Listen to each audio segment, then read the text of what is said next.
Hello, my name is Zeta Cummings. I am here to talk to you all a little about my paper and who I'm going to be talking about in my research paper assignment. The person that I was selected to talk about, his name was Ricky Gray. Um, Ricky Gray was born March 9th, 1977 in Richmond, Virginia.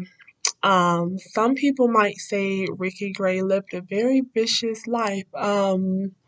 He was a cold-blooded murderer, just to be completely transparent. Um, Ricky Gray was known for the 2006 Richmond spree murders that had the whole world in shambles.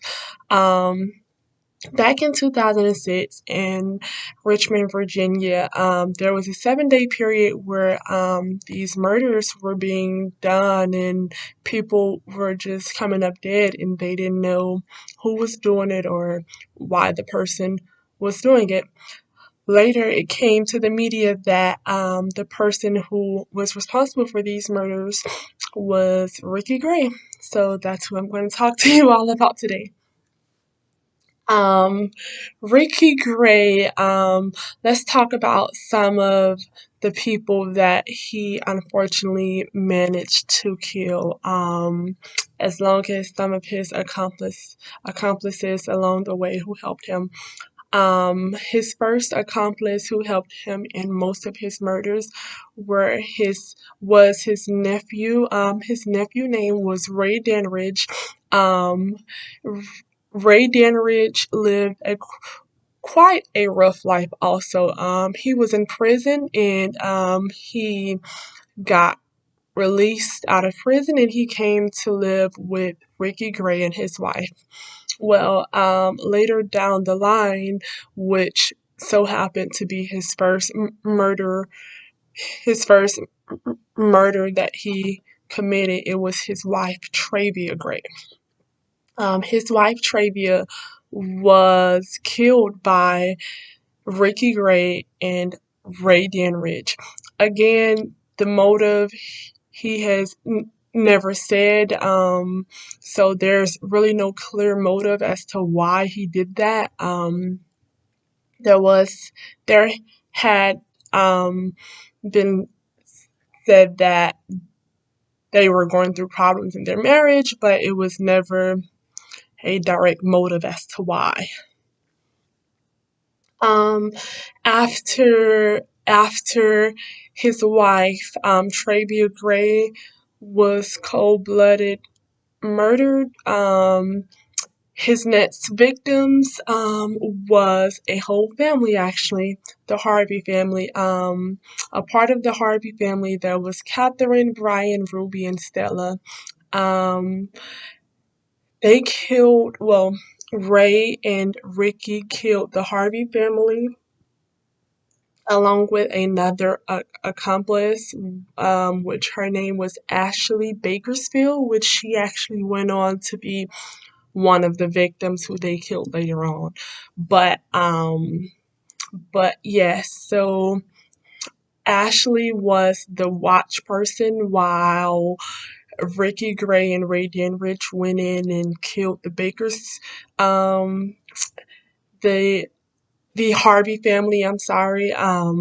Their motives was to rob them, but they did end up killing the whole family, which was a mom, a dad, and their two daughters, unfortunately. After that murder,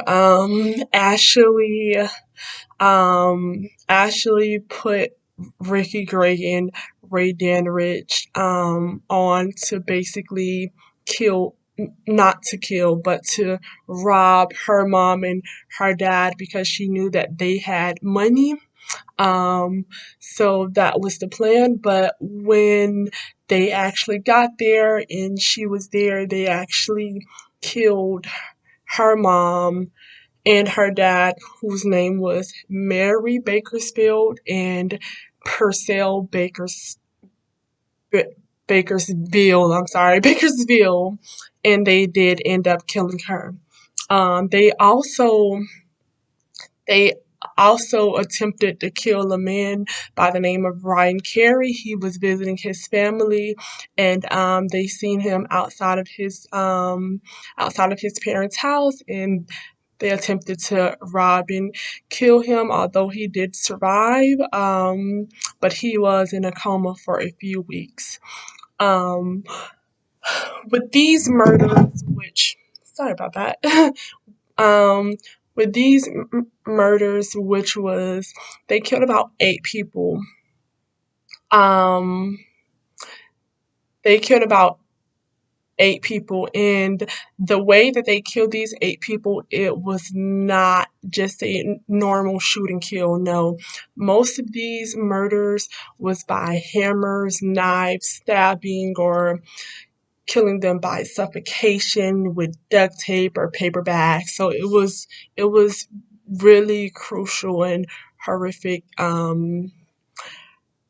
murders that they did to these people. Um, but on the seventh day, Ricky Gray was caught, and he did confess to every murder that he did commit, which was the 8 murders. He did confess to those, and he was found guilty, and he was sentenced to death. Basically, he was sentenced to execution. So about 11 years later, because I know it was in 2017, he was executed in the state of Virginia. So that's just a little synopsis of what I'm going to be talking about in this paper, and I'm I'm excited to dig a, a little more deep and to see and to talk about a few more things in my actual paper, but that was just a brief synopsis of what I wanted to share with you all that I would be talking about in the paper. So thank you, and I look forward to completing the paper.